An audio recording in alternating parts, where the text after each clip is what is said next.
Is Everest a True Story? A look back at the 1996 disaster on Mount Everest that took 8 lives. More than 300 people have died climbing Mount Everest, the tallest peak in the world, located in the Himalayas near the China-Nepal border.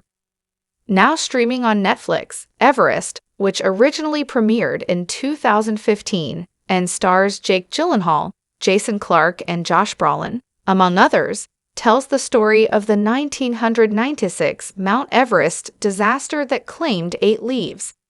On May 10, 1996, 4 different expeditions attempted to summit Everest. Things took a dark turn that day when an unexpected blizzard bore down on the mountain, ultimately claiming the lives of several climbers. It takes hikers an average of 2 months to reach the top of Everest, according to Furtenbach Adventures. Climbers must first trek on a 7-12-day hike to base camp, where they spend 4 to 6 weeks acclimating to higher altitudes. The summit push then takes 4 to 7 days as hikers slowly ascend the mountain before making one final 10-12-hour climb to the mountain's peak. Everest's unpredictable weather and difficult breathing conditions make this one of the most physically and mentally demanding climbs in the world. Here's everything to know about the real-life events that inspired Everest. Yes, Everest is based on the real-life Mount Everest tragedy of May 10, 1996. That day, 4 expedition groups attempted to summit Everest, including adventure consultants led by Rob Hall, who previously ascended the mountain 4 times, and Mountain Madness, led by Scott Fisher, an American who climbed Everest 2 years prior to the events of the movie.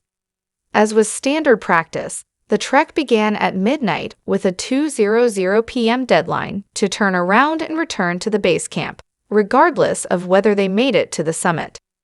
However, due to severe weather, some hikers didn't even make it to the peak until 5 p.m., and some expeditions were stuck in the mountains with no means of descending as a blizzard hit the mountain. Ultimately, a total of 8 hikers didn't survive, though only 5 are portrayed in the movie.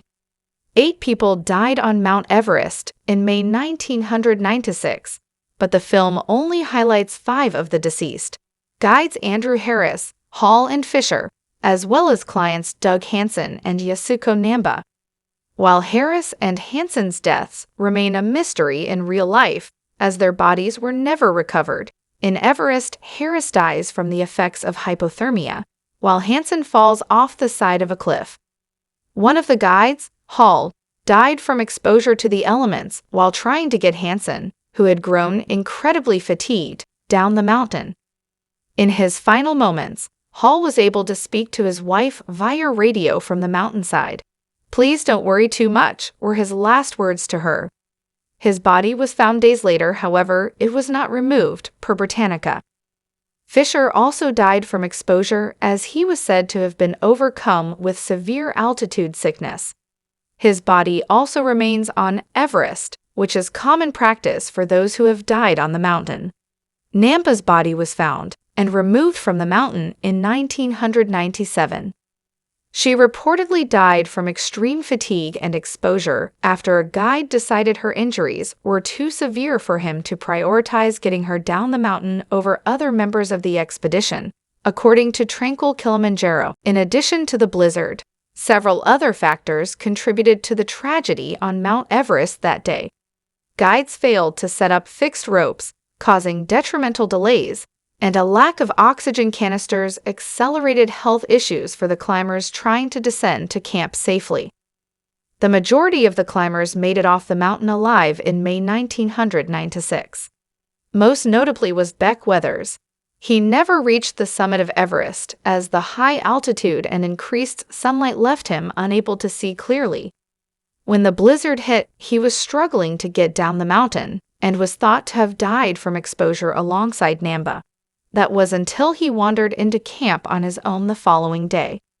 Weathers was airlifted to a nearby hospital and treated for severe frostbite. In 2020, he released his memoir Left for Dead, My Journey Home from Everest. "It was the image of my wife and children that drove me to my feet. and that managed to awake me after 15 hours of being frozen face down in the ice. Weathers told people ahead of the movie's premiere in 2015. It would be very difficult to put into words just how powerful that was to be back with them and safe again.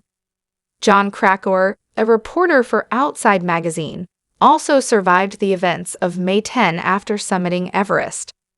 In 1997, he published Into Thin Air, a personal account of the Mt. Everest disaster. Climbing Mount Everest was the biggest mistake I've ever made in my life. I wish I'd never gone, Krakauer told HuffPost in August 2015. I suffered for years of PTSD and still suffer from what happened. I'm glad I wrote a book about it, but if I could go back and relive my life, I would never have climbed Everest. Adventure consultants guide Michael Groom, Russian-born climber Anatoly Baukreev, Charlotte Fox, and Neil Bateman were among the other survivors. Everest was filmed all over the world, in Nepal, California, Italy, Iceland, and England. Establishing shots for the base camp scenes were filmed on the Mount Everest grounds in Nepal. However, an avalanche, which claimed the lives of multiple Sherpas in 2014, ended the shoot early. No one from production was injured, according to Screen Rant.